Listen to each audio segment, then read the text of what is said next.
এ যেন এক অন্যরকম অনুভূতি। আমরা চলেছি সেই অজন্তা গুহাচিত্রের উদ্দেশ্যে।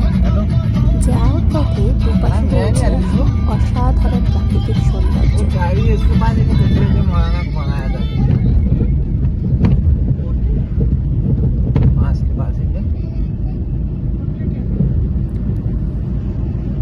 আনুমানিক 200 খ্রিস্টাব্দ থেকে 600 খ্রিস্টাব্দের মধ্যে এই অজন্তার গুহাচিত্রগুলি চিত্রিত হয়েছিল।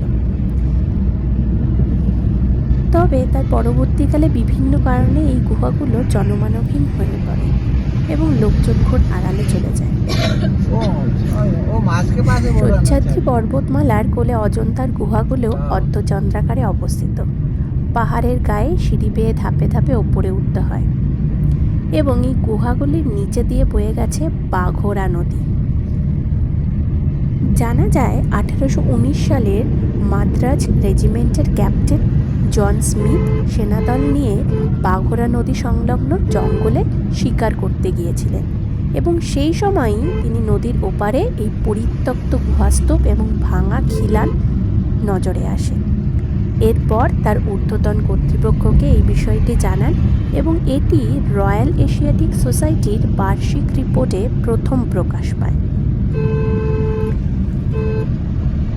এখানে আনুমানিক প্রায় 30টি মতন গুহা রয়েছে। এই গুহাগুলিতে রয়েছে বিভিন্ন রকমের একক চিত্র, যেমন দোলনায় এক নারী মূর্তি, নরনারীর যুগল মূর্তি, আবার কোথাও রয়েছে গুহার ছাদে চিত্রিত সুন্দর নকশা নারী মূর্তি। এছাড়া রয়েছে বুদ্ধদেবের জীবনের বিভিন্ন ঘটনা, জাতক কাহিনী। এই চিত্রগুলির মধ্যে রয়েছে ফুল, পশু, পাখি। আমরা প্রাকৃতিক পরিবেশ দেখতে দেখতে পৌঁছে গেলাম সেই অজন্তা গুহায়। বেশ সিঁড়ি বেয়ে ওপরে ধীরে ধীরে ওপরের দিকে উঠলাম। আমার ছোট বাচ্চা ছেলেটিও কিন্তু ভীষণ উৎসাহী ছিল এই অজন্তার গুহা চিত্রগুলো দেখতে বলে। উঠতে উঠতেই আমরা সিঁড়ি দিয়ে ওপরের দিকে উঠতেই আমরা দেখলাম নিচ দিয়ে বয়ে গেছে সেই বাঘোরা নদী। ভিডিও এখানে ছবি অবশ্য জল অনেকটাই কম ছিল। তেল ছবি কাছে গিয়ে এখান থেকে কি পুটপাট ছবি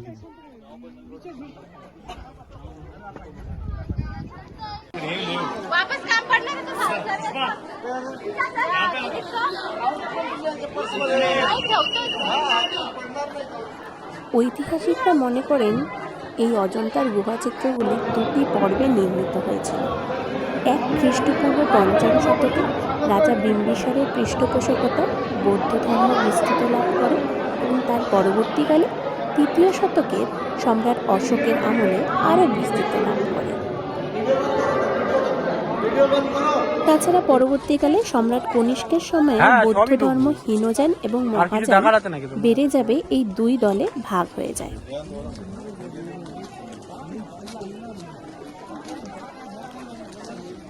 এই 30টি গুহার মধ্যে 5টি চৈত্য বা প্রার্থনা বা উপাসনা গৃহ। এগুলো হলো 9, 10, 19, 25 এবং 29 এবং বাকি 25টি গুহা হলো বৌদ্ধ বিহার বা বৌদ্ধ শ্রমণদের বিশ্রামস্থল বা বসবাস গৃহ। সত্যি আমরা এই গুহার এই যে পাথরের এই কাজ দেখে অবাক হয়েছিলাম। এত প্রাচীন কালেও মানুষের মধ্যে এত শিল্পসত্তা, এটা চোখে না দেখলে বিশ্বাস করার মতন না। এমনি ক্যামেরা বন্দি করাও পুরোটা সম্ভবপর নয়। এর যেন অনন্য রকম অভিজ্ঞতা। একমাত্র চোখের ক্যামেরাই এই নজরবন্দি করে রাখতে হবে।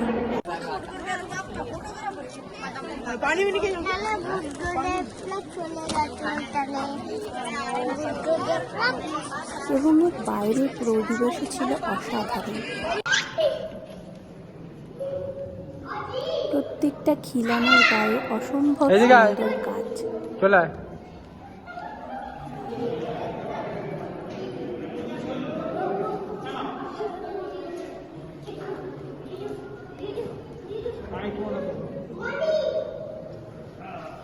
আজ থেকে হাজার হাজার বছর আগে চিত্রিত এই গুহা চিত্রগুলো কতটা অক্ষত অবস্থায় এখনো রয়েছে।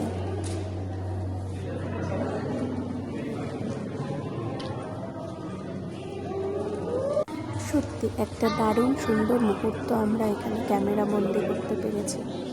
ক্যামেরা নয়, আমাদের চোখের ক্যামেরা।